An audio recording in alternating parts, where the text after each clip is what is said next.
Hi and welcome to your comprehensive guide to the most important PCOS supplements. Today I'll be doing my makeup while we're going to be chatting about the best supplements for PCOS and the ones that I actually don't recommend and I think are a waste of money. So which supplements we're going to be going through? We're going to be going through Berberine, through Inositol, through omega-3 fatty acids, vitamin D, NAC, coenzyme Q10, and I will also mention a little bit about adaptogens. So without further ado, let's start. First of all, you probably have heard about, I don't know, tens of different supplements that you can use for PCOS. And some of them are better researched, some of them are worse researched. I just want to focus on those that are the most researched and are actually proven to work, because some of those things work for tens of thousands of things, so you can also adapt them to PCOS.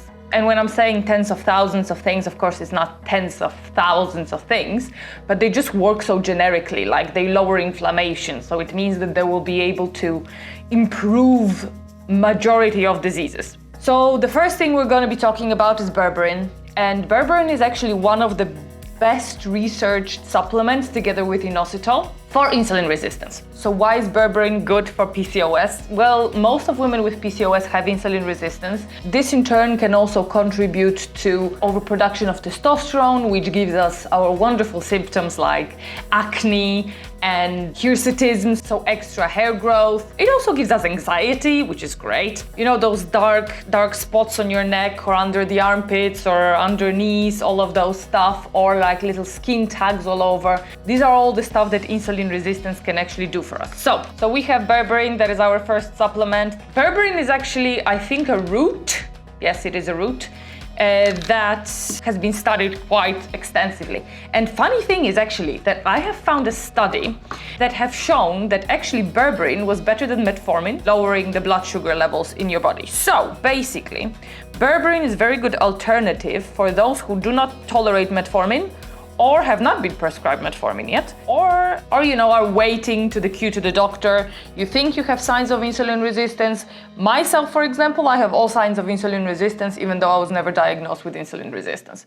And shockingly, lowering my insulin levels and my blood sugar levels fixed my acne. So Berberine is extremely good and is extremely strong. If you have high insulin levels and high blood sugar levels, there's a lot of different things in your body that are happening that are just not working correctly, right? Our hormones are not being secreted correctly, etc., like I mentioned before. So I would say definitely try Berberine. However, the problem with Berberine is the same problem that it is with metformin. Metformin is very well known to cause stomach distress for people who take it. So, you know, you might have nausea, you might have diarrhea, you might have gas. The thing is, Berberine can cause the same problems, but it's generally a little bit better tolerated, or at least from what I have found on a lot of forums, people who are feeling really bad on metformin to the level that they can't really take it, they feel better on Berberine. In my personal experience though, it still made me so nauseous, that I couldn't take it anymore. So it's very personal, it's worth trying. Now let's move on to Inositol. Now Inositol is very well researched. I have read so many articles that are talking about Inositol, especially myo-inositol.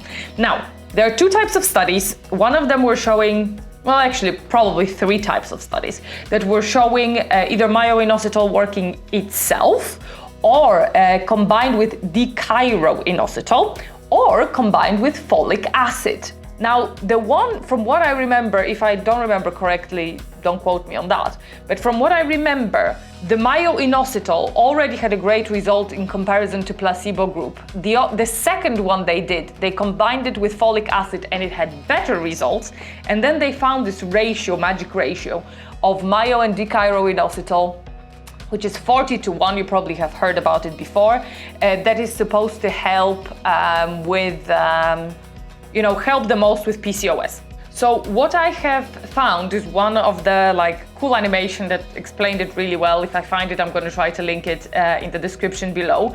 That is actually showing you what inositols do, like on your cell membrane, etc. Like one of them, myo-inositol, or inositol, I don't remember which one did what, but one of them is actually like responsible for producing androgens, so testosterone, giving us acne again, anxiety, hirsutism, etc. And the other one is more responsible for blood sugars.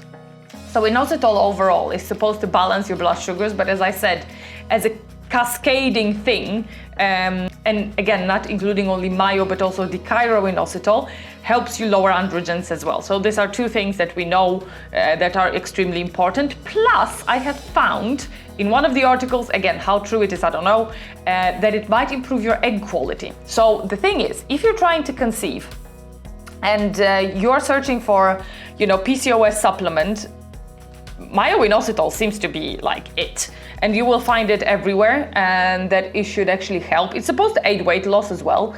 It's not as strong as Berberine is, but it definitely is supposed to help with weight loss. And because it improves egg quality, a lot of women also, if we have bad egg quality, we are also more prone to miscarriage if we are not taking something that improves the egg quality, right? Because if the egg quality is bad, even if we get pregnant, which is already very difficult with PCOS, we might be more prone to miscarriage, and nobody wants that. So I have a cool supplement actually that I have found. I've been taking it now for around week, 10 days, something like this. And it's called Ova Pro. Don't search for this because I'm in a very remote location of Spain, and this is, I think, local company. But the cool thing that it has inositol, 2.93 grams, inositol, 70 milligrams. It has turmeric, just a side note, turmeric, curcumin, whatever, is also shown to reduce inflammation, which can be helpful in PCOS. Then we have zinc, that again is a good supplement for fertility. We're not going to go in depth with it. And we have vitamin D that we're going to go in depth about in this. So if you can find something like that in a powder form, that's probably the best thing to do. If it does have vitamin D, like this one does, then make sure you take it with meals. This says to take it with the biggest meal of the day, preferably. The meal should have some fat in it, because I think that's because of vitamin D, because it's a fat-soluble vitamin. When I found just inositol supplements, it never said that, so I think it's because of vitamin D. So another supplement, as I mentioned, is vitamin D, and I'm going to talk about it now. Vitamin D is a vitamin, as you can hear, but it's also considered almost like a hormone. Vitamin D takes part in a lot of processes in our body. So one of them is actually egg maturation and development. So because of that, vitamin D has been shown very important for women in PCOS. And actually, I'm looking at this study. It was a small study on 13 women, but it said, a small trial study of 13 women with PCOS who were deficient in vitamin D, normal menstrual cycles resumed within 2 months in 7 of the 9 women who had irregular menstrual cycles, given vitamin D. With calcium though, which is very interesting. I've never heard of getting vitamin D with calcium. I've heard vitamin D and K together, but vitamin D and K and calcium together, interesting combo. It's supposed to help you with resuming menstrual cycle, which in many times we don't get cycles because we don't ovulate. Vitamin D, we should take around 4,000 units every day. This is kind of like the basic need of people, and the worst thing that you can do is take 10,000 units every 3 days, because we need vitamin D every single day, and I think we can't really store it that well. So you should be taking 4,000 units a day. The best thing to do would be actually to get it naturally. So, go for a walk out in the sun and get some vitamin D, but I know not everybody can do that. Little side note, little story. I used to live in northern Sweden. Now I live in region of Spain, which is actually on side of Africa, so I live in a very sunny climate. But when I was living in Sweden, this is one of the reasons why I moved, I was taking vitamin D supplements, but I wasn't ingesting them properly. And I've heard that some people have that issue where they can't ingest vitamin D properly. So if you have that issue, and if like tablets or pill form or a powder form doesn't work for you, try first of all like the oil forms, and try vitamin D with K and with calcium. And if that doesn't work, then you might have to consider getting UV somehow, so your body creates vitamin D itself. But vitamin D, super important, also for your immune system and for everything else. Now, the next supplement is fish oil, and I mean, typical omega-3s. I especially left the left the price here. What is it? 27.90 euros. So it's very similar to dollars. Maybe it's like $25. What you want is omega-3s. Don't go to this 369s. We have enough omega-6 in our diet. So in my opinion, which maybe I'm wrong, but it's just a gimmick to make you pay more for less. This is again this local company that I found. I have a difficulty having things shipped here just because I live in such a remote location. If you can, get a brand called Solgar and get the triple strength omega-3s. I have found some naturopath that was actually saying that you should have double EPA to DHA. If you look at back of those, you should have EPA to DHA levels and how much is it in each, blah, blah, blah. So for mine is 1000 milligrams of fish oil, but it has 360 milligrams of EPA and 240 of DHA. And they also added some vitamin E. Now, apparently what you want is double EPA to DHA, which honestly, I have never found in any supplement. But if you can get close to that, that's good. Now, if you will look at omega-3 supplements, you will see that Solgar is going to seem quite expensive.